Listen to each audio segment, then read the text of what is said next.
I wanted to look at some things that Americans do that make us non-Americans go, aww. And I don't mean that in a condescending manner. It's actually just really sweet or something, the way you say it. It sounds funny to our non-American ear. Also, today's video is sponsored by a brand new sponsor, and when they approached me, I was like, yes, because I already use this. Luna is the first app that allows you to disconnect from a long, stressful day and get in the right mood for sleep. I am a bad sleeper. I do not sleep well. And I think part of this is the fact that I work from home. This is where I sleep, right here. And lots of you are now discovering the challenges of working from home too. Luna combines a lot of factors. It tells you stories and feeds you relaxing sounds as you drift off to sleep. You get to choose from a variety of stories and you get to click on the thing that they ask you to do. And it makes me feel like I'm listening to a friend with a really relaxing voice. Definitely check out my favorite, which was Heartwarming Brooklyn. There's a cool Irish familiarity about it. Install Luna app and get in the right mood for sleep. You can hit the link in the description or scan the QR code you're seeing right now and get a 7-day trial. Do give it a go. It worked for me and I am a tough sell when it comes to sleep, and thank you, Luna, for supporting this channel. On with the video. Okay, the first thing that Americans say that is so cute. Yes, she has that ghostly glow emanating from below from her iPad. She gets rid of it in a minute, don't worry. By the way, do go check out the second channel. It's a lot darker than this one. Okay, the first thing that Americans say that is so cute is that they say they're going to do food. You're gonna do food? I'll do the burgers and fries. First off, doing something can be a euphemism in Ireland for having coitus with it. Coitus, it means intercourse. Also, even putting that aside, how would you do food? I mean, you eat food, but you're not like actively, you could make food, that would be doing food. But if you're ordering food and you're saying you're doing it's very confusing, but also kind of adorable. It just seems sort of ambitious in its assertion. I'm gonna do the pizza today. I'm gonna do it. You know, it makes you feel good. You accomplished something, you did pizza. Yay! The next funny one, and if you've been here a while, you've heard this one before, but it's when you say fanny. And not just when you say it referring to a bum bag, but when you say, I fell on my fanny. And again, fanny means something different in Ireland. Fanny means your lady area. And in America, fanny means your bum. But when you hear them telling other people to shake their fanny, it kind of makes us giggle because it just, you sound so innocent. Shake your my fanny, funk a song. Maturity. Next up, when you guys say you're gonna crash at someone's house or you're crashing somewhere for the night, the implication is that you've just gone like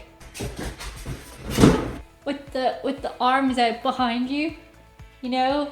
You like crashed, like you fell into it, you fell into the couch or you fell into somebody's bed. Well, I guess, no.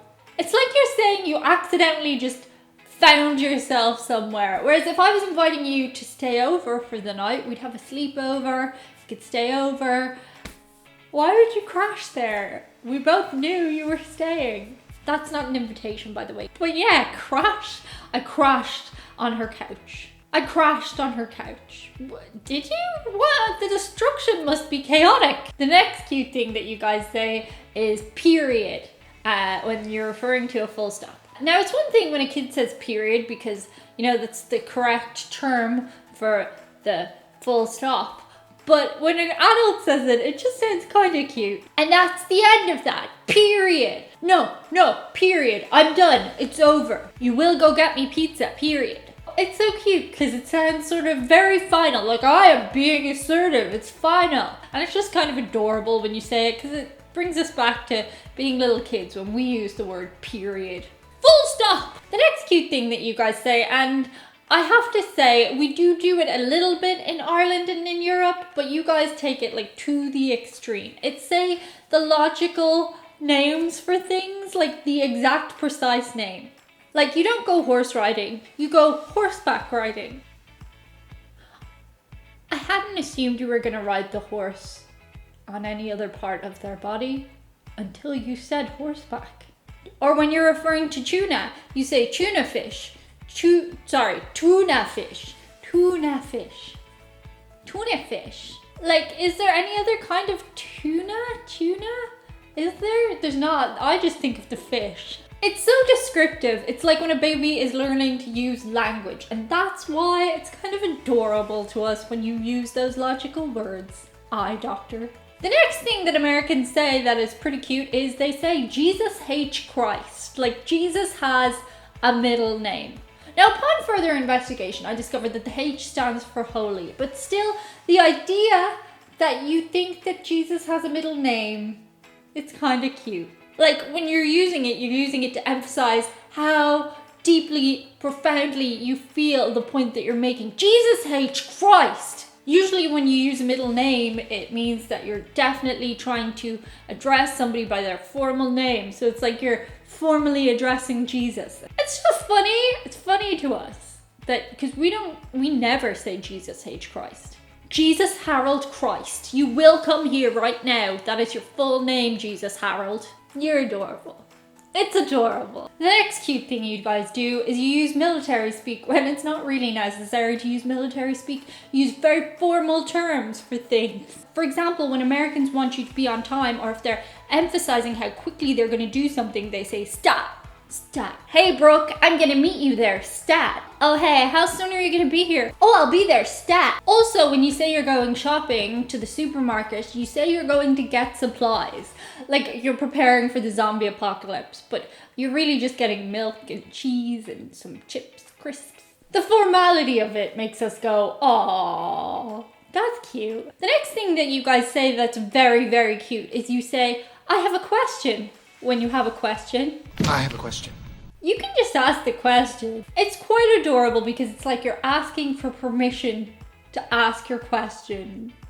And that's cute. It harks back to a time when we had to ask a teacher if we could go to the bathroom. May I go to the bathroom? May I ask a question? I have a question. I think it would be funny if somebody said, I have a question, and then just didn't ask it. Somebody do that sometime and record it. The rest of the world just doesn't say, I have a question, in the context that you guys do. We just ask the question. Again, it's very cute.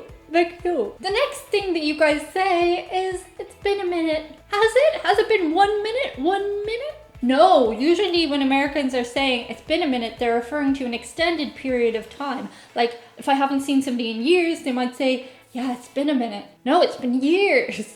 But you're trying to make it sound like a shorter period of time, and I think that's sweet. How long since you worked out, Diane? It's been a minute. It really has. And finally, the number one thing that Americans say that is quite cute is the word bummed. Oh, okay, I'm gonna explain bummed. Okay, so where I'm from in Ireland, bummed refers to a specific act one does during coitus. Have I said coitus twice in this video? I think I have. That's strange. But you'll find sweet old ladies in America saying that they're really bummed. That's funny. Again, it's a case of like, oh, they don't know what I'm hearing when they say that, and it's pretty cute. So anyway, thanks for indulging me in pretty much complete nonsense today, but I think that when you guys say those words, it's pretty cute. I wonder how many times I've said cute in this video. That's it for today, bye.